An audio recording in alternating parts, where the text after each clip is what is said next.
The topic of rape has become a predominant one this weekend after a musician claimed that she was sexually assaulted by a rugby player and his friend.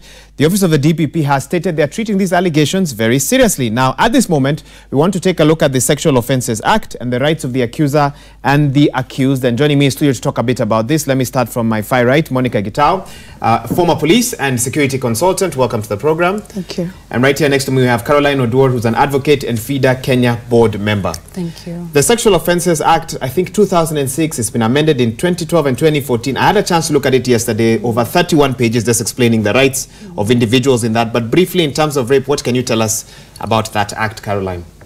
Well, the Sexual Offences Act did a good job and still does in terms of just explaining and giving the details of what constitutes rape.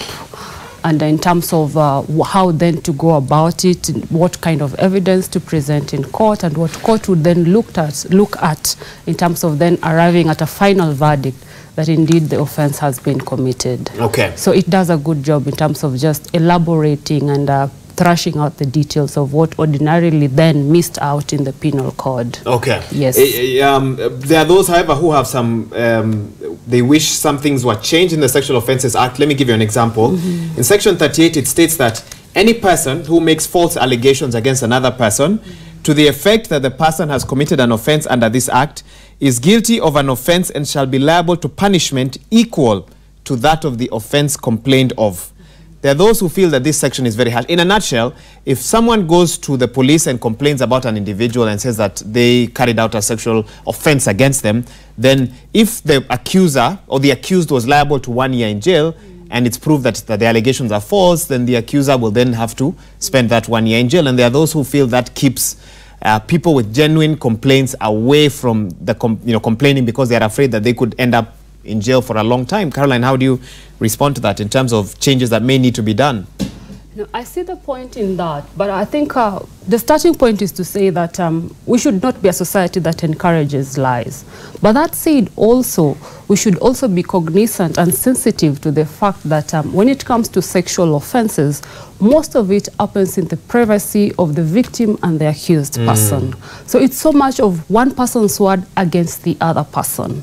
I think for me, the concern has been that the misinterpretation and application of that particular section. Okay. So that in essence, it has been used to instill fear on the victims rather than to say, as a society, can we come open and say the truth of what we experienced, and then the court decides whether that experience then constitutes an offense or not.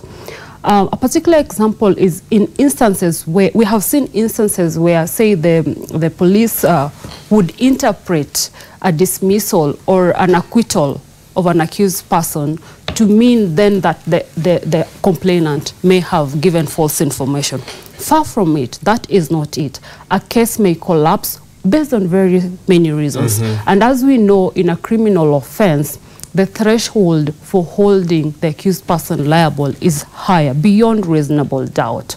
So then, for me, the issue then should be our police force and those involved in the justice system to be more sensitive and to be more broad-minded in terms of interpreting Sections 38.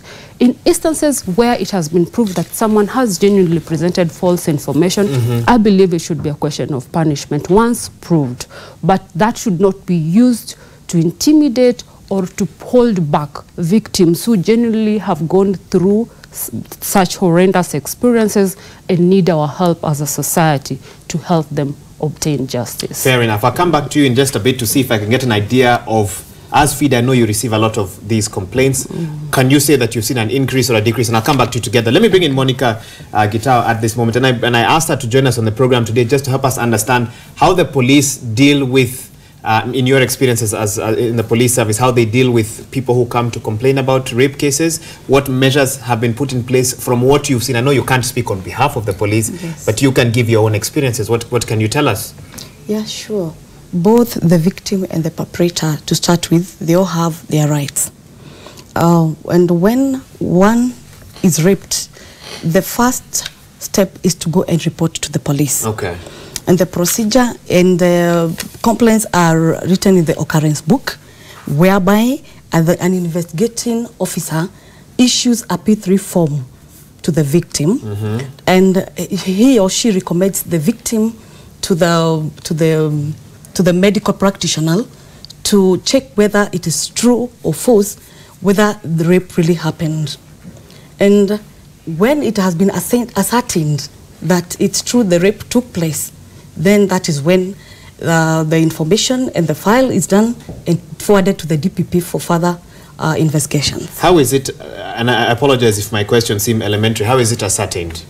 You know, what do the police use as a measure to show that this is a genuine case from where we stand, that we can then move forward to the next step? Investigations, Waihiga, is a long process to start with, but it has to be given enough time of it. And according to the information given by the victim, it is recorded down.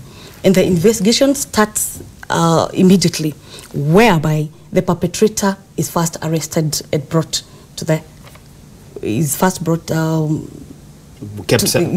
the police custody. Okay. That is. As, a quick question. So should the victim go to the police first, or should they go to a hospital and then the hospital can call the police? What would you recommend? I would recommend to first go to report to the police. Okay. Then the police, they'll assist even in helping him or her rather to the medical practitioners. Okay. Yes. All right. Do we still have, and I know we did a story about this some time back, could you say authoritatively that we have facilities in every police station across the country, or are there specific police stations that someone should go to if they want very quick assistance? Not really, not specific police stations, but there are those kits that are there and the way the investigations are professionally done. Okay. Yes. Okay. Let me come back to you, Caroline, and just to understand. So as FIDA, you, of course, part of your mandate is to help a lot of those who may have complaints about sexual offenses. What can you say has been the trend over the last, say, 5 years? Is this something that, a discussion that dominates your meetings because of the numbers that you're getting? Or can we say that transparency and awareness is helping in the fight against rape? The position is that it has been on the rise so much over the last 5 years. And as you mentioned, the issue about the public discussion of it and maybe the social media, I think it has both the pros and the cons in it. We laud and encourage those who are bold enough to come out and speak about it. But as you're aware, they are also just waiting for that information. You would imagine that probably they're even hired and ready to respond to the victim and really put them down. And I mean, the other day I was reading that when someone commented that the social media today can actually prosecute, charge you, and what they lack is just a prison where to take you. So most victims, as much as some of them come out boldly and speak about it, the society through the social media ends up to trivialize it and make it such a big joke, and really even it's more of like adding salt to the injury that already the victim is suffering. Okay. Yes, but it should worry us as a country again that the kind of deprivation we're seeing in sexual offenses is really on the worrying trend. Somebody actually said that the challenge with sexual offenses, and sexual offenses is very wide-ranging, so I mean, so there's a lot that happens in regards to that, is that victims not only carry the burden of proving the crime, but also the burden of proving their own integrity. It's almost different from if you were to rob a bank, for example, you know, but when you feel that you have to go and complain and you're the one that has, your rights have been infringed upon according to the Sexual Offences Act, then it's even tougher on you. Caroline, Monica, rather, what would you have to say about that? Sorry? Yeah, I just want to get your reaction to that, and in that the challenge with sexual offenses is that victims not only prove the burden of proving the crime, that you almost have to justify that when you walk to a police station, you have to explain, you know, which is very painful. And at the same time, if you find a police officer who wants to question you, who has, you know, you have to prove that this actually happened, that it becomes even harder. What would you say about that? As much as they want to prove, it is good to ask enough of questions. Okay. So that you'll get enough information, regardless of how it happened, when it happened, who did it. You need concrete information so that you can be able to relate at the court. Okay. Yes. And so the police know that there's a certain threshold they need to get in terms of information, data, etc., for them to be able to move with the case forward. Yeah, sure. Okay. Thank okay. you. So If I may also just talk about the victim credibility aspect of it. Yes. You know, as a matter of proving aspects of rape, one source of evidence is the oral testimony of the victim. So when people attack the victim credibility, in essence, then they're trying to come round and sort of subverting that oral testimony of this person, so that then in the end, they're trying to make the court to disregard or to devalue the property of that particular testimony that the victim will be giving, which is quite unfortunate. I think for me, it is unfair in terms of let that information be taken for what it is. The forces are there to investigate and confirm the truth or otherwise of it. But to try and tarnish and water down the credibility of the victim in a bid to finally get there and say, then do not believe the oral testimony of this particular victim, all goes to subverting, justice that the victims really are entitled. Because when someone comes and says they've been robbed, you don't start asking them, prove it, almost. But with sexual offences, one gets the feeling that that's what happens. One form of proof is oral testimony. Just for the benefit of our audience, what are the other measures of evidence when it comes to sexual offences that you have heard about? It could be medical evidence. Okay. Yes, so that then, for example, in the question of rape, the whole issue of penetration is at the core of ingredients of proving rape. So medical evidence comes in to show that indeed that happened in terms of tissues that the doctor may have found and then tested them, and then probably can be connected to the accused person. And then there's the whole issue of just circumstantial evidence. Probably it can be placed in a scene. They were seen together, or they entered this room, or we had cries, or that kind of a thing. So all that boils down, the totality of it then, or either or, as long as it is sufficient to prove that aspect of it, should be enough to guide the court to reach a conclusion. Do you want to add anything to that from what you've seen? Or? Yeah, but what I would like to say, most of the perpetrators, Wahiga, they end up being at large because nobody makes a follow-up. At times, they are told to come and make a one-on-one agreement. So for me, I would say it is good to make follow-ups on the matters of who the victim. Okay. Mostly the victim, because mostly victim, if you would weigh out, mostly they are women. Okay. Yes. Yes. Okay. But okay, I want to putting yourself in that woman's shoes. Yes. It's already taken her so much courage to walk to a police station. Yes. How do you expect her to find strength to keep coming back every month to check whether the case is moving forward or not? I'm sure it's very hard. I mean, so what? I mean, I hear what you say. Yes. I mean, if I was robbed, for example, of course I'll keep coming and saying, how far are we? Have you found the kidnapper or the crook or whatever? But for a sexual offence act, I think it's a bit harder than that. The circumstances are very different. They're different. At times even they feel shameful to come. Yes. But what I would say, they also need support, maybe from the family, even from the society, moral support. Okay. Yes, so that they can be able to lay information and have their rights protected.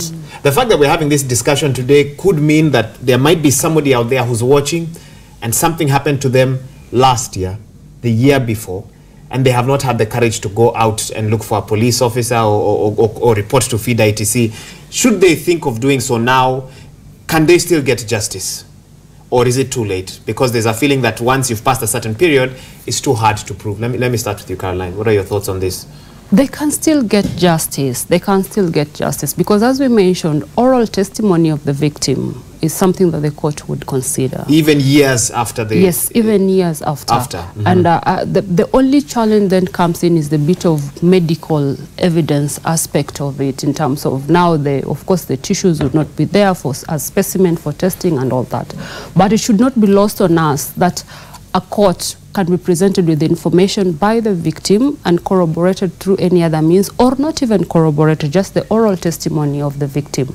And in the circumstances, the court can weigh and see the truth or otherwise of it. And based on other issues also presented before the court can still make a finding that would give justice to the victim. Okay. So they should go ahead and report it. For those who choose to come to FIDA first, you then liaise them with the police and the hospital, etc. Yes. So people have, and you have offices around the country? Yes, we do have. Okay. We do have you around the country. those. Yes, and we usually work with other partners also, because we cannot have presence. We are not able to have presence in every part of this country, but we work with partners who are able then to carry out what we do as FIDA in the terms that we have agreed on. So if anyone is watching and thinking they have something they need to tell, they can, if they are afraid to go to the police, they can come to they can come to a FIDA us. office. They can come to us, and we would be able to guide them. The fact that rape is still discussed and sexual offences are still discussed in hush-hush tones.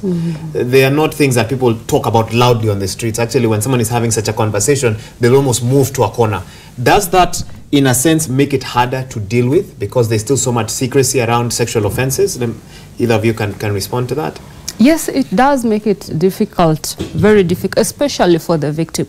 Because remember, the moment they come out, what the opinion court is already out there. They start judging the morality of this person. They start asking, under what circumstances did you find yourself there? They start asking, why you bought something for you? Did you accept something? And there's so much of narration to try and just water down and make little of this horrendous experience that the victim has gone through. And so most victims then opt to keep quiet. But the unfortunate thing is that victims go through so much, and they even lasting effects of it which are irreversible. I mean, we were reading the other day of a case of someone getting pregnant out of rape. I mean, that's there to last with you forever. And that's the psychological torture of it is really a horrible experience for people to go through. And on top of it, to be subjected to this, our social kind of orientation, which dehumanizes whole aspect of it, and particularly to the woman victim, and makes them look like they're just out to get undue advantage over the accused person, which is not the case. So for me, I would say that let us be slow to judge, let us embrace all. You see, the society is made for both of us, men and women. We all need each other. And so it doesn't help to put down a section of the society. Let's embrace one another. Of course, as is with any case, we would have rogues amongst us. Let's pick them out. The law is there to help them reform and not to make them outcasts. So let's walk the journey of just reforming and saying, if it is bad, it is bad. Whether it's my brother who has done it or someone I know, it remains bad. Maybe to add on maybe to add on that, most of the rape cases, they are done by people who are well known by the victims. And that is one of the reasons why the victims feel ashamed to go ahead and forward them to the law, or rather go to report to the police. So for me is to advise these victims not to feel ashamed or rather humiliated. Women, they have to wake up when they're raped and have to mitigate themselves. And also, they have to be referred. Sometimes they lack the information where they can go to the information, where they don't know. So it's good also to sensitize them that if you have been raped or you have a threat that someone maybe might rape you. A threat also, which is important, yes. Which is so dominant in the society. Please move ahead, and they should have like a certain number to call. Like I was checking online, there is a number like 999. If you feel you're endangered, maybe you can call. Yeah. And seek for help. Yes. Go ahead. Yeah, I also needed just to say one thing. I think our prosecution department of it really needs to step up a little bit more to assist the victims. Because one of the things that has been a challenge is if a lot of those cases, the accused person is acquitted, then as future victims, you almost feel like despairing, like why should I even go forth? After 3, 4, 5 years of going to court, then the accused person is acquitted. And some of this sometimes happens because we know that the resources are never enough, but sometimes the prosecution may not have enough time to even sit down and have a pre-trial meeting with the witness, with the victim, to get to understand their statement and to guide them, not to coach them, but just to guide them. Because as we know, the court process sometimes can be intimidating. The person takes the dog and they can get confused, they can fear, and panic attacks can happen. So the witness needs to be prepared to understand what they are going into, because then that they can say the truth of it and give the full information. The other thing is sometimes, more often than not, they don't even visit the scene of crime just to understand. You know, preparing for a case I think you do like 60% of it before the actual hearing. And I think that's, we need to put also a lot of emphasis on that and encourage our prosecution. The pretrial part of it needs to be done to the point and thoroughly, so that then the full information comes before court, because court will only make a rather judge or a magistrate will only make a decision based on what has been presented before them. Okay. So that preparation needs to be done very well, and we need to support the prosecution to ensure that they have enough resources for research, visit the crime, have pre-trial meetings with the victims and any other persons who will be giving evidence, so that they are prepared psychologically and otherwise. I think it was reassuring to see the office of the DPP quickly moving into this and saying we are taking this very seriously. I think that will go a long way in helping, you know, possible victims to feel that they will get justice, you know, should the time come. My last question to you is, and I might have to play the devil's advocate in this, what are the rights of the accused in all this? Because we've seen a case where once something gets onto social media, usually the person who starts, whether it's an accusation, etc., has the benefit of spreading the information before an accused can give a right of reply. What are the rights of the accused when it comes to, you know, Kenyan law? Indeed, the accused person has his rights very well protected in the Constitution. Right to a fair hearing. Right to a fair hearing. They have a right to be heard by an impartial court, which will listen to their side of the story. They have a right to be presented with all the information that the prosecution wishes to put forth as evidence before court. They have a right to be made to understand what that evidence is. For example, if you're talking about medical evidence, it's not enough just to put it in medical jargon out there. The accused person has a right to understand what exactly are you saying, how it was performed, and how it was carried out, so that then they're able to respond to it. So they have their rights protected, and that should be respected. Would the police in certain circumstances ask the accused to go and write a statement, or would they be summoned by the court? What have you seen in previous cases? So someone comes and gives evidence saying this happened to me on this day by this person. Would you have called that person, or would you file the file forward, and the court would then summon those who've been potentially implicated? First, he has to write a statement in his own words. In his own writings. So that he can also be able to mitigate himself when it comes to court matters. Okay. Yes. So that's what would happen. Yeah.